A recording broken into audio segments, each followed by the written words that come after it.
Bonjour et bienvenue. Merci de m'accompagner dans la découverte des actualités du jour. Commençons sans tarder. Première actualité.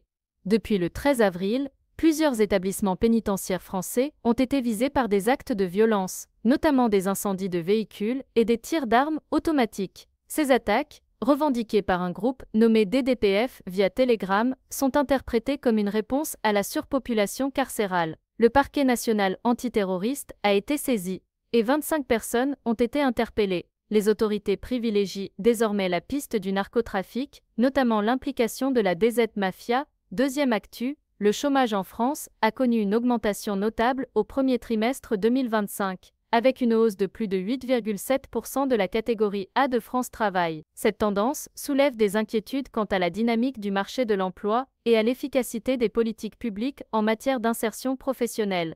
Troisième actu, la réforme des retraites, entrée en vigueur en 2025, continue de susciter des débats. Des ajustements ont été apportés concernant l'âge de départ à la retraite et les montants des pensions. Des manifestations ont eu lieu pour exprimer des préoccupations sur l'équité et la durabilité du système. Quatrième actu, la France se prépare à une sécheresse estivale, avec des départements identifiés comme particulièrement vulnérables. Les autorités mettent en place des mesures de restriction d'eau pour préserver les ressources hydriques et prévenir les incendies. Cinquième actu, la France fait face à une crise économique en 2025, marquée par une récession et une baisse rapide des marchés financiers. Les économistes soulignent la nécessité de réformes structurelles pour relancer la croissance et renforcer la résilience économique. C'est tout pour aujourd'hui, n'hésitez pas à vous abonner afin de suivre l'actu ensemble.